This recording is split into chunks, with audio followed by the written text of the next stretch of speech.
Hello my wanderers and friends. Welcome to another video. How are y'all doing today? I hope you're all doing well, staying safe and sound. I'm doing well. If you recall in my most recent video of the meat haul, I mentioned to you that actually all of the meat I would put vacuum seal in my food saver bags. And I wanted to show you exactly how I did that, as well as we're going to incorporate a couple other things into this video on kitchen gadgetry. So if you want to say that this might be a kitchen gadget, we'll call it that. Anyways, here's my ground beef that I got yesterday. That was almost 3 pounds. This is a scale I have that I recently got. Love it to death. You can put that on and then, well, I shouldn't say put it on, turn it on, and then I've just gotten in the habit of doing this. I put a little parchment paper down. If you hit the tare button, it'll bring it back to 0 so that when you're weighing something, you're getting an accurate weighing. Now, I want to weigh this out in I don't know if you can see that. Let me see if I can help adjust that a little. And my scale is going to tell me when I hit that pound. So I'll actually know for sure I've got a pound in there. And it's going to be quite a bit.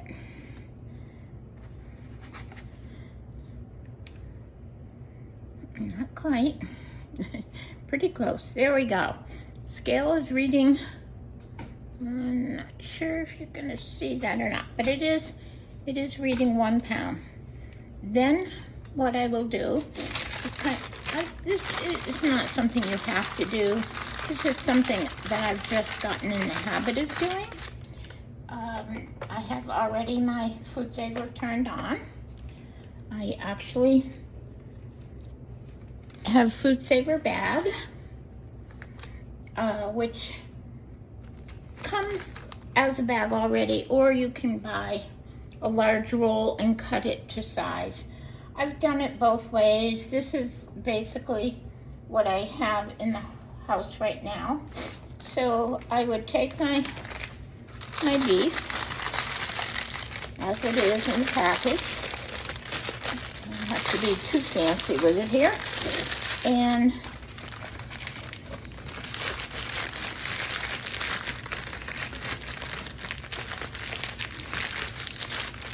well, slide this into the bag. I'm all butterfingers today, I guess. Whatever that term means, I'm not sure. And then there's a groove here. You want to be very careful because it's hot. You don't want to burn yourself. You need to make sure that the open end is in that groove, basically. Because if you don't have it in there quite right, it just won't work. You have to push, on this particular one, I need to push down in each side to lock it. You probably heard it snapping in. And then I hit vacuum seal. Sorry for the noise, it is a little bit loud. You can see how it's tightening itself all around, sealing out all the air and everything else. And then it'll go to what they call seal. And when it's done sealing, it's,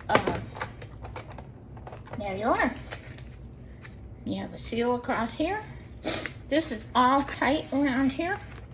There is your beef. This will last a long time like this in the freezer. You don't have to worry about freezer burn or anything like that in doing that.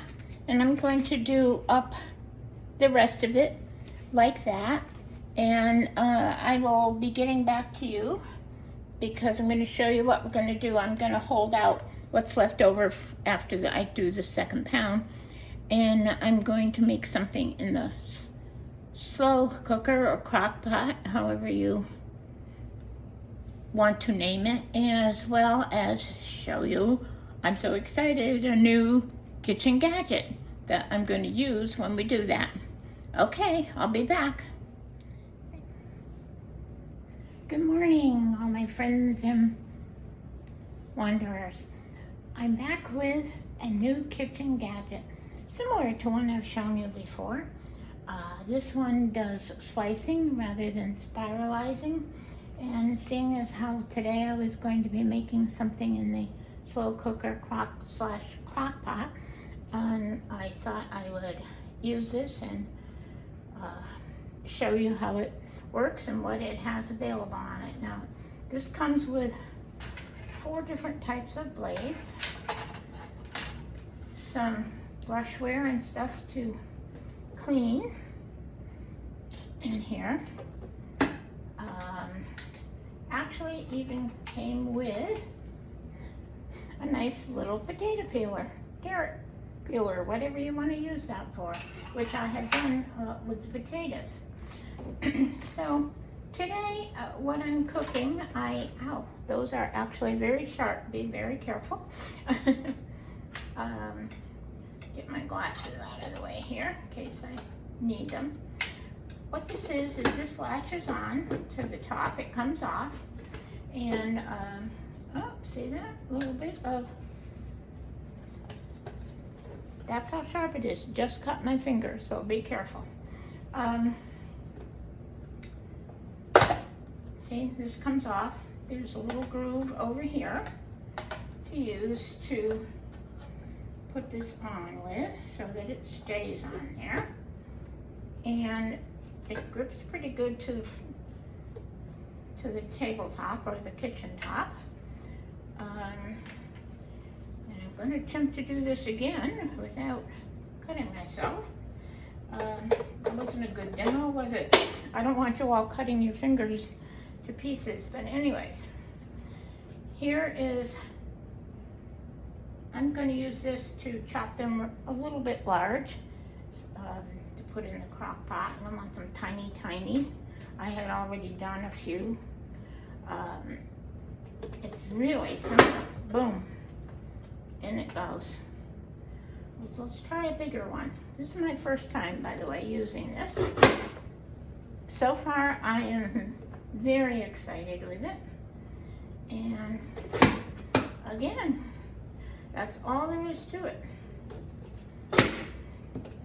So anybody that has wrist problems or arthritis, this would be real easy for you to use. It doesn't take much strength to do this, and I'm not left-handed, so obviously it's very simple, or I'd be having more trouble seeing I'm not left-handed. And there we go again. Now I have to tell you that I was watching another channel where she was using this, and I was so impressed with what she was doing with it that I really wanted to try this. I thought this could really be something good in the kitchen to have handy. Okay, when you're done, you just pull this out, and I'm going to do onions, and honestly, I'm going to do them large, so they'll be kind of chunky in what I'm putting it in. Some of the blades say this blade is for soft food only. I'm thinking maybe this might be a little too big. My onion was too big. A normal sized onion probably would be fine. Let's see what happens.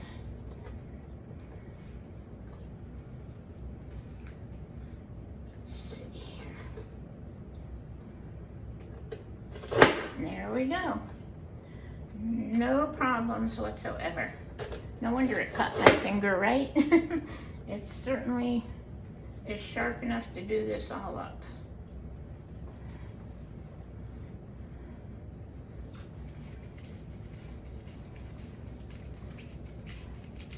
Now, I don't want to scare you about that cutting your finger. I bleed very easily due to some medications I'm on, so most likely it might not have hurt somebody else like it did me, and that was my carelessness. And here we go with the last bunch. See that? Even when it's a little bigger. This thing is fantastic. When you're all done, again, it just pulls right out, rinse it off, pull this up, comes right off, and there I am. That is all ready to just go. I might, a couple chunks in there, I might cut in half to make it a little bit smaller. And I'm going to put it in what I'm cooking today.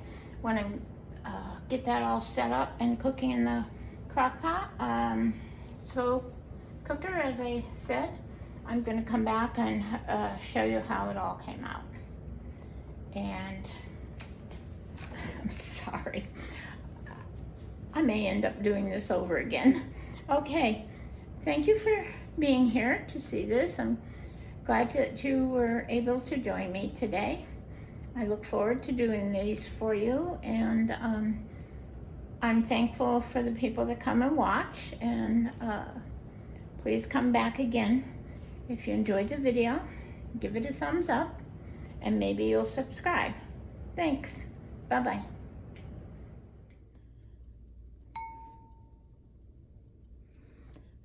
Okay, so here is the finished product of what I was making today that I told you earlier I was going to do with the new kitchen gadget slicer.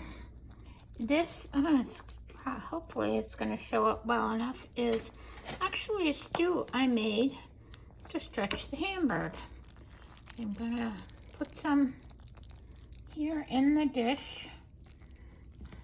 So maybe you could, the contrast will be a little bit different. Really stretches that hamburger. You can get an awful lot of meals out of this. I will probably freeze some of this up for meals at another time. And that's it. Looks pretty darn yummy to me.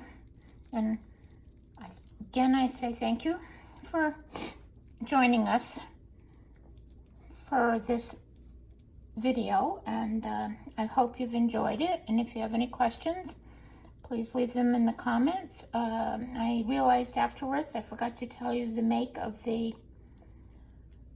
kitchen gadget I was using, so I'll post that in the comments, or not comments, I'm sorry, in the description under the video.